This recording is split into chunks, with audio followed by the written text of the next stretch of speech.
Bonjour à vous. Dans cette vidéo que vous allez visionner, je vais vous présenter la problématique suivante. En quoi la marche nordique peut-elle améliorer l'estime de soi des patients déprimés, hospitalisés? C'est parti.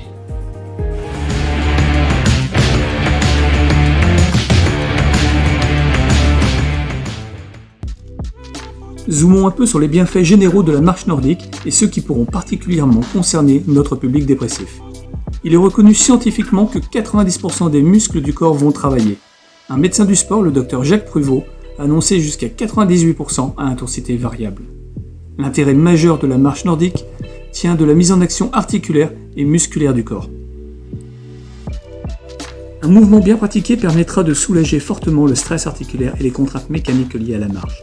Nous avons donc un combo gagnant. Plus de dépenses énergétiques, moins de traumatisme qu'une course à pied par exemple, donc moins de douleur.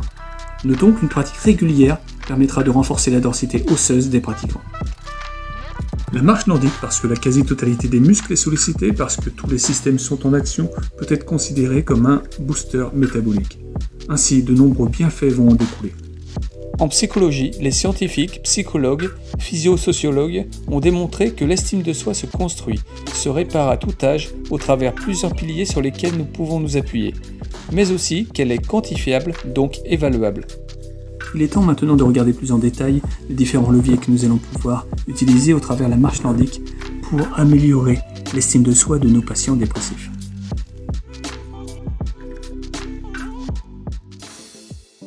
Positivité, plaisir, effet de groupe, motivation. La technique en elle-même, par son auto-agrandissement, le buste redressé, l'ouverture de la cage thoracique, la posture qui invite à regarder devant soi et non plus se renfermer.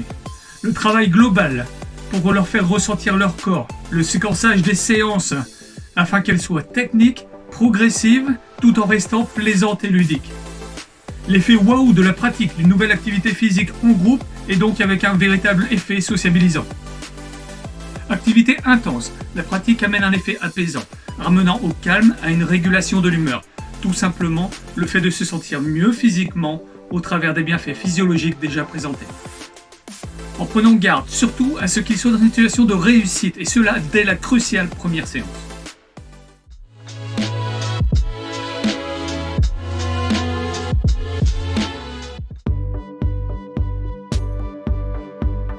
Regarde devant, Jésus. Voilà. Dès la mise en route, dès les premiers mouvements d'échauffement, le travail autour de la dépression commence.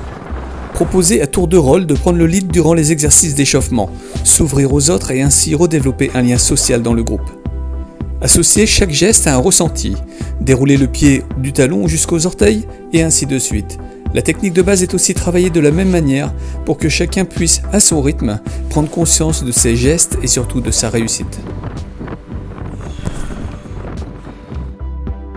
On balance les bras, on lâche les poignets, on allonge la foulée, on déroule le pied, c'est très bien. Soyez fiers de vous.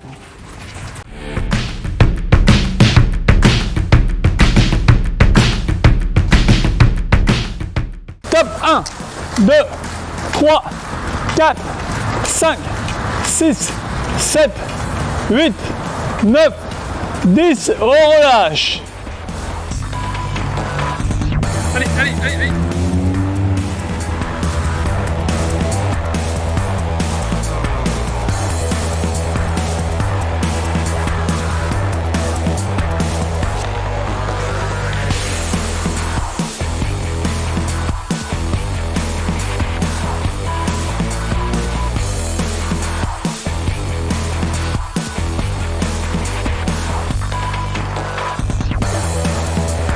Allez, grandis-toi, Juju. C'est dur.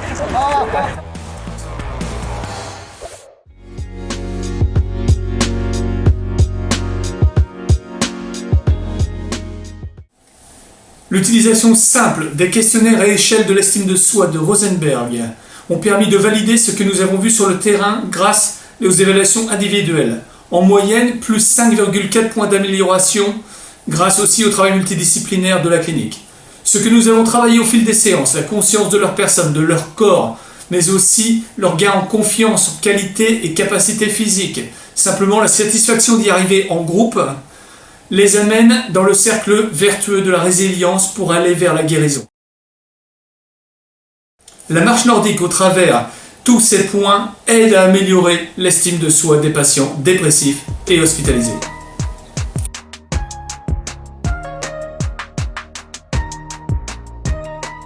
Validée par le staff de la clinique, cette activité passera très prochainement d'une pratique volontaire à une pratique intégrée au parcours de soins des patients. Cela permettra d'avoir un meilleur suivi de l'évolution de leur capacité physique et aussi de leur estime de soi.